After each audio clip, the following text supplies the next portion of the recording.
Movie के शुरू होते ही हमें कैरोलिन पेरेन और रॉजर पेरेन को दिखाया जाता है, जो कि अपने बच्चों के साथ एक घर में शिफ्ट हो रहे हैं। उनके सब बच्चे घर के अंदर चले जाते हैं, लेकिन उनका डॉग घर के अंदर नहीं जाना चाहता। वो काफी डरा हुआ होता है। इन लोगों की 5 बेटियां होती है, जिसमें एंड्रिया, नैन्सी, क्रिस्टाइन, सिंडी और अप्रैल होती है। अप्रैल को घर के पास एक बहुत बड़े ट्री के नीचे एक म्यूजिक टॉय मिलता है, जिसमें एक मिरर भी लगा हुआ होता है। बाकी लड़कियां घर के अंदर हाइड एंड सीक खेल रही होती है और अचानक से उनसे लकड़ी का एक पाइन वुड टूट जाता है, और वो पाइन वुड किसी डोर को छुपाने के लिए लगाया गया था। जब उनके फादर चेक करते हैं तो उसके पीछे उन्हें एक स्टोर रूम मिलता है। उस स्टोर रूम में काफी अंधेरा होता है और वहाँ पर उन्हें एक पियानो और काफी सारी पुरानी चीजें नजर आती है। उन लोगों का डॉग काफी परेशान होता है और भौंकता ही रहता है। अगली सुबह कैरोलिन जब उठती है तब वो देखती है कि उसके पाँव पर जख्मों के निशान हैं और उनके घर की सारी घड़ियां 3:07 पर रुकी होती है और उनकी बेटी अप्रैल को उनका डॉग बाहर मरा हुआ मिलता है।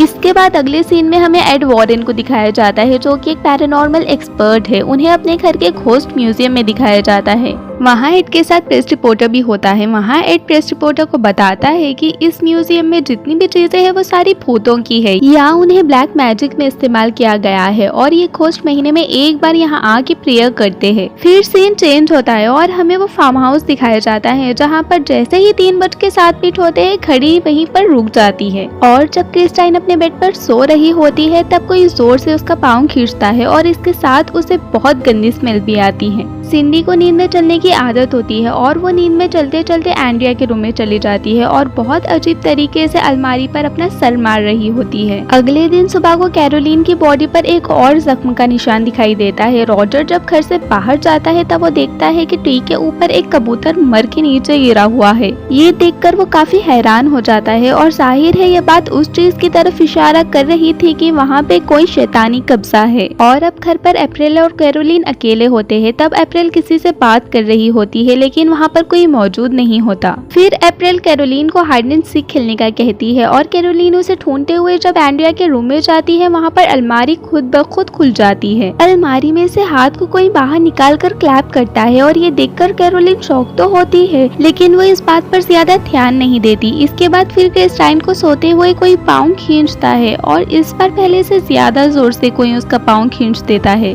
और वो काफी डर जाती है। फिर वो नोटिस करती है कि दरवाजे के पीछे कोई खड़ा हुआ है, जो उसे कह रहा है कि वो उसे और उसकी पूरी फैमिली को खत्म कर देगा। उसके साथ नैन्सी भी वहाँ होती है, लेकिन उसे कुछ भी नजर नहीं आता, लेकिन काफी बुरी स्मेल आ रही होती है। फिर सुबह क्रिस्टाइन ये सब कुछ रॉजर और अपनी पूरी फैमिली को बताती है। कैरोलिन को दिखाया जाता है और अब उसकी बॉडी पर कई जगह पर जख्मों के निशान होते हैं। तभी उसे बच्चों के खेलने की आवाजें आती है। तब वो चेक करती है, लेकिन सब बच्चे अपने रूम्स में सोए होते हैं। फिर अचानक से वहाँ पर एक अजीब चीज होना शुरू हो जाती है। घर के सारे फोटो फ्रेम्स खुद ब खुद नीचे गिर जाते हैं और सबके सब टूट जाते हैं। इसके बाद ही कैरोलिन को एक लड़की की आवाज आती है। वो उसकी आवाज को फॉलो करती है। जब वो बेसमेंट के पास पहुंचती है तो खुद ब खुद बेसमेंट का डोर ओपन हो जाता है। कैरोलिन बेसमेंट में जाकर जब वहां से भागने की कोशिश करती है तब उसका डोर अपने आप बंद हो जाता है। कैरोलिन सीढ़ियों से नीचे गिर जाती है। तभी उसकी तरफ कोई एक बॉल फेंकता है। कैरोलिन फिर से भागने की कोशिश करती है, लेकिन अब वहाँ पर काफी अंधेरा हो जाता है। फिर कैरोलिन माचिस की तीली जलाकर देखती है। तब पीछे कोई लड़की उसे डरा रही होती है और साथ साथ क्लैप कर रही होती है। कैरोलिन वहीं फंस जाती है और सिंडी एंड्रिया के रूम में पहुंचकर फिर से अलमारी पर अपना सर पटक रही होती है। एंड्रिया ये देखकर सिंडी को अपने साथ सुला लेती है। तभी अचानक से उस अलमारी का डोर खुद ब खुद ओपन हो जाता है। एंड्रिया उस अलमारी को खोलकर चेक करती है। तब उस अलमारी के ऊपर एक औरत का घोस्ट बैठा होता है, जो उस पर अटैक कर देता है। फौरन रॉजर वहाँ पर पहुँच जाता है। तब वो सुनता है कि हर तरफ से किसी के चिल्लाने की आवाजें आ रही है। सबसे पहले वो बेसमेंट का दरवाजा खोलता है और कैरोलिन को वहाँ से निकालता है। वो दोनों बेसमेंट से बाहर आकर ऊपर जाते हैं और अपने सब बच्चों को एक जगह इकट्ठा कर लेते हैं। अब वो काफी डर चुके होते हैं। फिर नेक्स्ट सीन में एक यूनिवर्सिटी दिखाई जाती है, जहाँ पर एड वॉरेन सुपरनैचुरल चीजों के बारे में लेक्चर दे रहे होते हैं और उन्हीं ऑडियंस में कैरोलिन भी सुन रही होती है। लेक्चर के खत्म होते ही कैरोलिन कैरोलिन एड वॉरेन और उनकी वाइफ लॉरेन वॉरेन के पास जाती है। लॉरेन वॉरेन भी एक पैरानॉर्मल एक्सपर्ट थी। कैरोलिन उन्हें रिक्वेस्ट करती है कि वो उनके घर पर आए, जिस पर एड और लॉरेन वॉरेन उनके घर चले जाते हैं। तब कैरोलिन और रॉजर उन्हें सारा किस्सा बताते हैं कि हालत दिन ब दिन बिगड़ती जा रही है। वो बताते हैं कि घर में गंदी स्मेल आती है, रात में 3 बार दरवाजा नॉक होता है और सुबह होकर बंद हो जाता है, और जो भी बर्ड उनके घर पर आकर बैठता है सुबह उनके घर के गार्डन में मरा हुआ मिलता है। घर की सारी घड़ियां 3:07 पर रुक जाती हैं। उनके जवाब में एड उन्हें बताते हैं कि सब कुछ वहाँ पर खोज होने की तरफ इशारा कर रहा है। इसके बाद वो लोग बेसमेंट में जाते हैं और वहाँ जाकर लॉरेंस समझ जाती है कि यहाँ कुछ ठीक नहीं है और उसी जगह पर काफी बुरे हालात हो चुके होते हैं। एड उस घर में होने वाले सारे इंसिडेंट को कैरोलिन से पूछता है और उन सब बातों को रिकॉर्ड कर लेता है। दूसरी तरफ लॉरेन अप्रैल से उसकी फ्रेंड के बारे में पूछ रही होती है, जिस पर अप्रैल उसे वो म्यूजिक टॉय दे देती है। जब लॉरेन उस म्यूजिक को प्ले करती है तब वो देखती है कि उसकी मिरर में एक छोटी बच्चे की सोल है और वो उसी बच्चे रोरी की होती है जिसके बारे में अभी वो अप्रैल से पूछ चुकी होती है। वो लोग फिर से दरख्त की तरफ जाते हैं जहाँ पर उन्हें ये म्यूजिक टॉय मिलता है। तभी लॉरेन वहाँ पर उस खोज को देखती है जो इस फैमिली को परेशान कर रहा था। फिर लॉरेन कैरोलिन और रॉजर को ये बताती है कि इस घर में एक बहुत बड़े शैतान का कब्जा है और जब वो यहाँ पर आई थी तभी उसने उसे देख लिया था और ये एक खतरनाक शैतान की रूह है जो बड़ी ताकतवर है। वो उन्हें बताती है कि उसने कैरोलिन, रॉजर और उनके बच्चों के पीछे भी किसी के साए को देखा था। उस खोज की परछाई उनके साथ है और वो ही उन्हें परेशान कर रही है और वो इस कदर उनके पीछे पड़ गई है कि वो अगर ये घर छोड़कर फिर चले जाए तब भी वो इनका पीछा नहीं छोड़ेगी। तब एड उन्हें बताते हैं कि उन्हें यहाँ पर एक्सॉर्सिज्म करना है, जिसके लिए उन्हें चर्च से परमिशन लेनी होगी, जिसके लिए पहले तो उन लोगों को चर्च को सबूत दिखाना होगा, तभी वो इन्हें अलाउ करेंगे। लॉरेन उन्हें बताती है कि यहाँ पर बहुत सारे आज़ेब है और सबसे बुरा एक साया है जिसके दिल में शदीद नफरत भरी हुई है। और रात को एड जब उस रिकॉर्डर को प्ले करता है तब उसे सिर्फ अपनी आवाज आती है, उसमें कैरोलिन और रॉजर की कोई रिकॉर्डिंग प्ले नहीं होती। और लॉरेन एड को इस जगह की हिस्ट्री के बारे में बताती है कि एक आदमी ने यहाँ पर एक फार्म हाउस बनाया था। उस आदमी ने एक औरत से शादी की थी जो काले जादू पर यकीन करती थी, यहाँ तक कि वो खुद भी काला जादू करती थी और वो शैतान को मारने वाली थी। उस औरत का नाम बादशीबा था और बादशीबा ने अपने 7 दिन की बच्ची को जलाकर उसकी कुर्बानी दे दी थी। और जब ऐसा करता उसके हस्बैंड ने उसे देख लिया था तब वो भागकर बाहर आई और एक दरख्त पे चढ़ के उसने सुसाइड कर लिया और खुद को फांसी दे दी। इस इंसिडेंट के बाद उस घर में कई ज्यादा डेथ्स हुई, जैसे रोरी नाम का एक बच्चा गुम हो गया था और उसके गम में उसकी माँ ने उसी घर के स्टोर रूम में सुसाइड कर ली थी। इसके अलावा उस घर की एक नेबर ने भी वहाँ पर सुसाइड की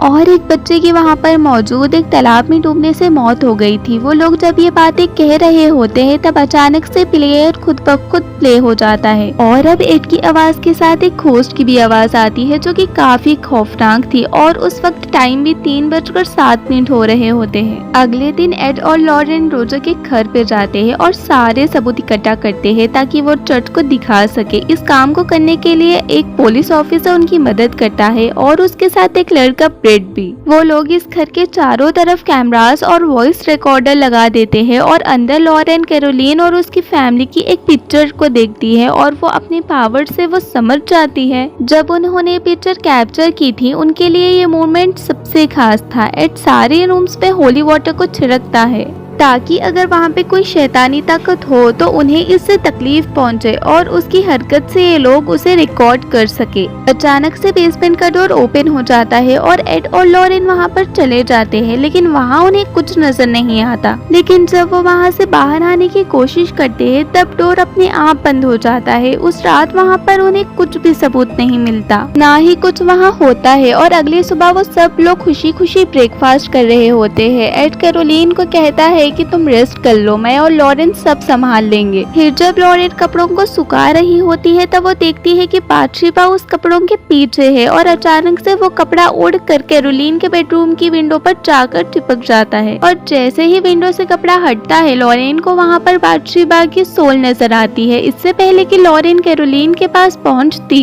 बादशीबा उसको पोजेस कर लेती है और ये डेविल सोल्स काफी भयानक होते हैं। सबसे पहले पुलिस ऑफिसर ब्रैड को एक लड़की की आवाज आती है और उसे फौरन उस नौकरानी जिसने सुसाइड की थी उसका घोस्ट नजर आता है और वो पुलिस ऑफिसर को काफी डरा देती है। फिर नैन्सी चलते हुए एंड्रिया के रूम में चली जाती है। इसके साथ ही उस रूम का डोर लॉक हो जाता है। जब नैन्सी नींद में चल रही होती है तब सारे कैमरास उसके फोटोज कैप्चर कर लेते हैं, जिससे ये साफ जाहिर था कि वहाँ पर नैन्सी के अलावा भी कोई और मौजूद है। और जब नैन्सी रूम में होती है तब उसे बच्चे की आवाज आती है जो उसे कह रहा होता है कि वो चुप जाए। सब लोग उसी रूम के तरफ भागते हैं, लेकिन ना तो उन्हें वहाँ वो बच्चा नजर आता है और ना ही नैन्सी। एड उसे टॉर्च लाइट की मदद से ढूंढ रहा होता है। तब वो देखता है कि नैन्सी दो दीवारों के बीच एक खाली जगह है, वो वहाँ पर है। अप्रैल लॉरेन को बताती है कि जब भी रॉरी डरा हुआ होता है वो उसी जगह पर जाकर छुपता है, जिस पर लॉरेन फौरन उस जगह पर पहुँच जाती है। वहाँ पर उसे बच्चे की टॉयज नजर आती है और म्यूजिक प्ले की जगह भी, और वहाँ पर उसे वो रस्सी भी मिल जाती है जिससे बादशिबा ने सुसाइड किया था। अचानक से वहाँ पर एक लकड़ी टूट जाती है और लॉरेन वहाँ से गिर जाती है और एक स्टोर रूम में आ जाती है। वहाँ पर लॉरेन उस म्यूजिक की क्लास में देखती है। तब उसे रोरी की मदर की सोल नजर आती है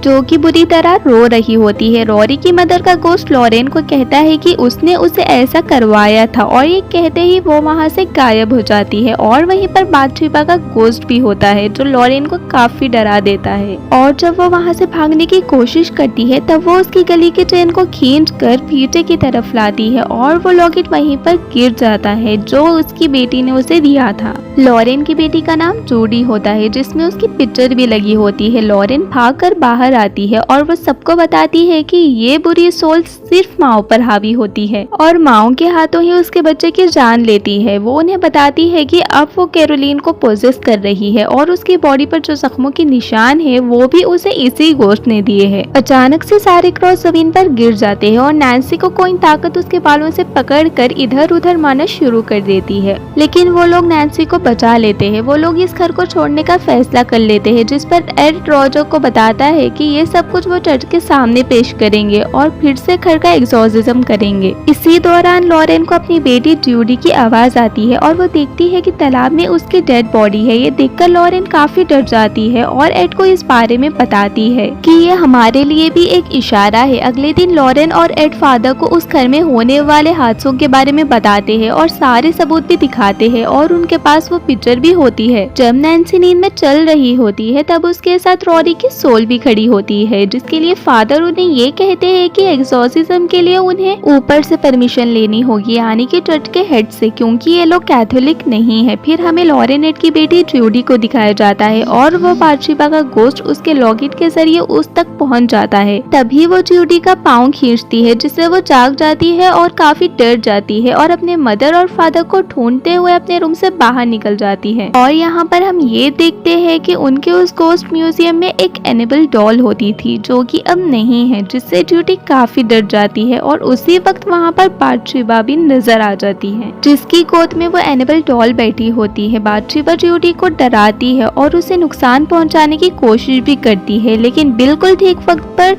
एड और लॉरेन वहाँ पर पहुँच जाते हैं और अपनी बेटी की जान बचा लेते हैं। और दूसरी तरफ कैरोलिन अप्रैल और क्रिस्टाइन को अपने साथ लेकर कहीं जाती है और जैसे ही इस बात का रॉजर को पता चलता है वो फौरन एड को इन्फॉर्म करता है। लॉरेन उसे बताती है कि वो अपने बच्चों को लेकर उस घर में जा रही है क्योंकि ये सारे घोस्ट पाँव को पोजेस करके उनसे अपने बच्चों की डेथ करवाती है। और ये सब लोग फिर से उस घर में चले जाते हैं। जैसे ही ये लोग वहाँ पहुँचते हैं तब कैरोलिन क्रिस्टाइन को मारने वाली होती है, लेकिन वो लोग क्रिस्टाइन को बचा लेते हैं और उसे कार में बिठा देते हैं। अप्रैल इस इंसिडेंट को देखकर काफी डर जाती है और किसी जगह पर जाकर छुप जाती है। और जब सब लोग कैरोलिन को घर से बाहर निकालने की कोशिश करते हैं तब वो घोस्ट उसको नुकसान पहुंचाता है और कैरोलिन को बाहर जाने नहीं देती। लॉरेन फौरन समझ जाती है कि अगर कैरोलिन बाहर चली गई तो वो घोस्ट इसको जान से मार देगा और वो घोस्ट कैरोलिन को खींच कर फिर से स्टोर रूम में ले जाता है। वो लोग स्टोर रूम में जाकर कैरोलिन को कंट्रोल करने की कोशिश करते हैं, लेकिन ये घोस्ट काफी पावरफुल होता है और उसकी हालत काफी खराब हो जाती है, जिससे उसे कंट्रोल में करना बहुत मुश्किल हो गया था। और दूसरी तरफ वो पुलिस ऑफिसर घर में अप्रैल को ढूंढ रहा होता है।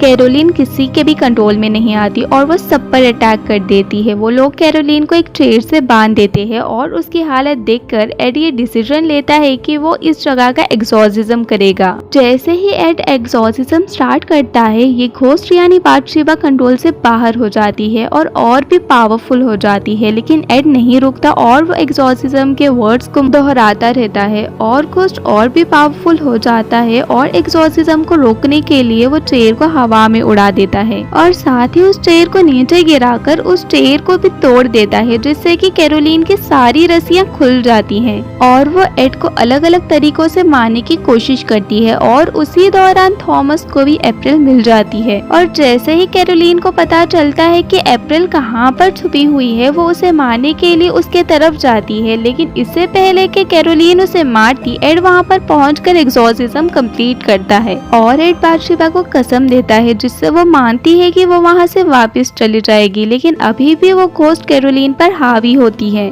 और तब लॉरेन और रॉजर उसकी मदद करते हैं। वो लोग कैरोलिन को उसके बच्चों की यादों के सहारे उसे पावरफुल बनाते हैं ताकि वो इस घोस्ट का मुकाबला करे और आखिरकार कैरोलिन के लिए उसके बच्चों का प्यार जीत जाता है और वो घोस्ट कैरोलिन को छोड़ने पर मजबूर हो जाता है और वहाँ से चला जाता है। कैरोलिन भी अब नॉर्मल हो चुकी थी और वो लोग फिर से अपनी जिंदगी हंसी खुशी गुजारने लगते हैं। अप्रैल लॉरेन को उसका लॉकेट भी वापस कर देती है और एड उस म्यूजिक प्लेयर को अपनी म्यूजियम में रख देता है। इसी के साथ मूवी एंड हो जाती है।